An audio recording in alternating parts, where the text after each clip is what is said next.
Hi there, we're the founders of PMD, the ultimate study tool. I'm Alexander. I'm Connor. And I'm Zach. And we're 3 first-year medical students at Case Western School of Medicine. So to set the scene, it's Sunday afternoon. You are dreading the week ahead. You've got classes, research, volunteering, and on top of all of that, you have to learn a ton of material. So you're overwhelmed. What are you going to do, and when are you going to do it? Well, to start things off, you might open up Google Calendar and look and see, when you have some free time. You got your to-do lists, which are kind of, just running tasks lists of what you have to study.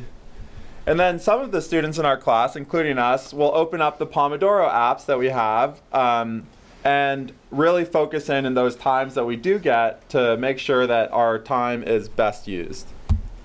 Okay, that was kind of a mess, but we're going to show you how PMD keeps it simple. So, how would that same Sunday afternoon look like for our student equipped with our app? Well, first, they're going to open up the app and they're going to block out study times for their week. They can also set daily and weekly goals for the amount of total focus time they want to have. Lastly, they can upload that plan to their existing calendar and set PMD reminders so they get rid of the decision fatigue of having to decide what they need to do when they need to be studying.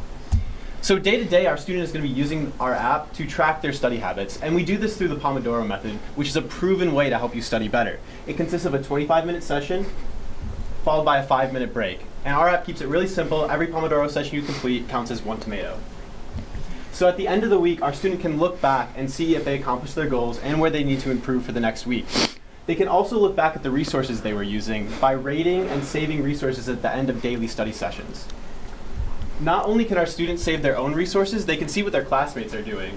So with an overwhelming number of third-party resources to learn from, our student can save valuable time by opening their social feed and seeing if their classmates suggested any helpful resources to use or ones to avoid. So by helping you plan your week, track your study time, and collaborate with peers, PMD is the ultimate study tool. So how are we actually going to get this to students? We see 3 ways. The first is the most simple, and it's directly to students.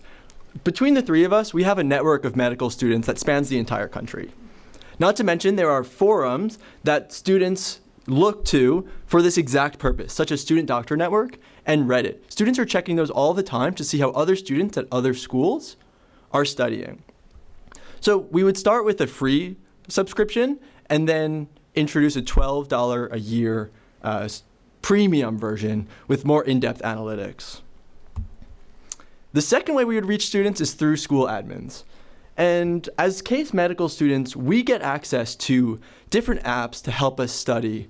And the school provides them to us because they want us to develop good habits. So for example, they give us access to note-taking apps and anatomy apps for our learning purposes. And we envision similar partnerships where they want to provide PMD to their entire student body.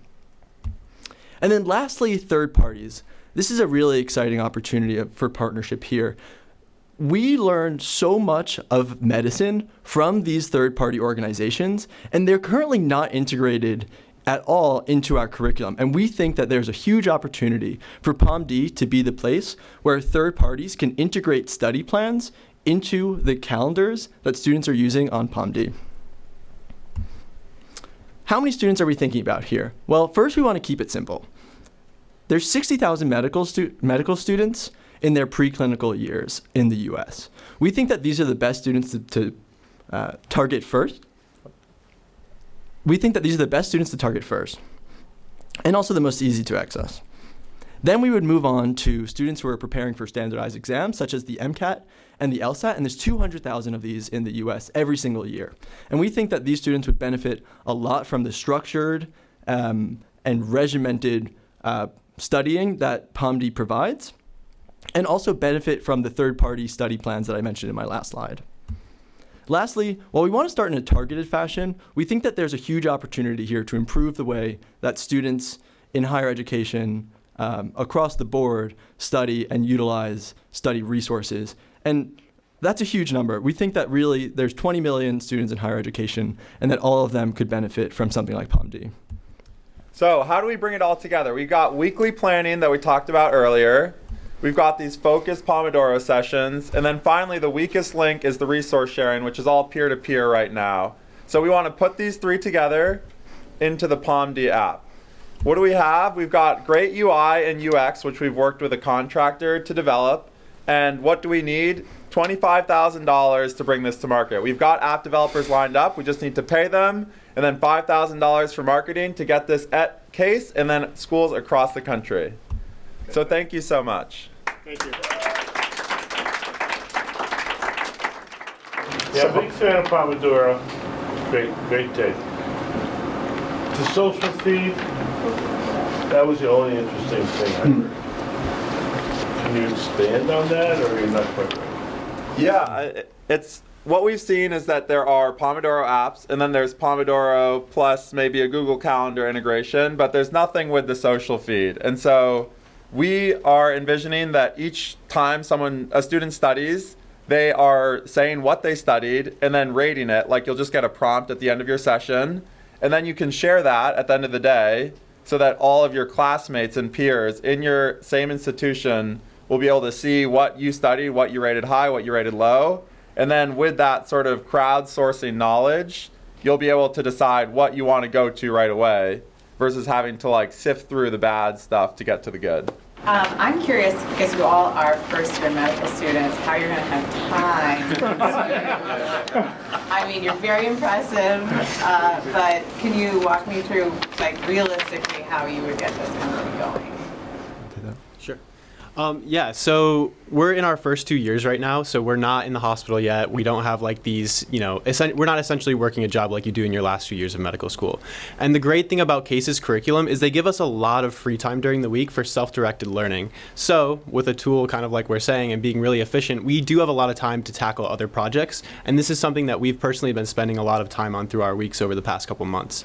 So at least for the foreseeable future, we do envision having a lot of time to put into this. Can you talk a little bit about the market size? In particular, you outline the current number of medical students, the current number of people studying for MCAT, students in higher education. But talk to me about how that's growing, because that's today, but the key to this being successful is growth. And so do you have any trends on how the numbers of medical students have changed in the last 5 years? Is probably not the best data, but 10, let's say, how that has changed over the last 10 years.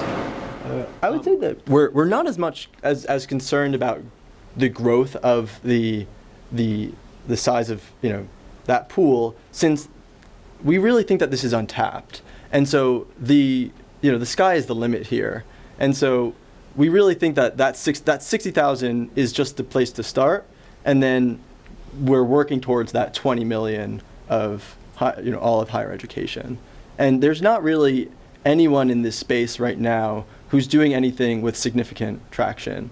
I will say the number of med schools is growing in the country. There's a doctor shortage, which you might have heard about in the news, and states are responding by building more med schools. So the number of students is increasing, but we view just a consistent revenue stream from these 60,000, which is always churning through, to really get ourselves going and then expand into that standardized test taking group, which then just builds onto more schools, more programs, more money. What is the payment structure? So students would pay $12. Is there a free trial or anything to get them actually using the product and getting used to it and bought into it? I think the ideal would be to work with these institutions and then have sort of that larger contract in which every student at a school gets it. I know that schools are paying upwards of $700 for some of these third-party softwares. What we might ask for a bulk group discount is like $5 a student. That is not a lot when you're talking $700, $1,000 for technology fees, but we do think it provides a real benefit. So I hope that answered your question. We also talked about a freemium. Yeah, so I think one thing that we're looking at here is Strava for inspiration. Personally, I'm a big runner, and there's a Strava free version, and then there's the Strava subscription version where you get more in-depth analytics. And if you're training for a race, or in this case, an exam, you might upgrade to the premium version so that you can get those more in-depth analytics. Thank you. Yeah. Thanks.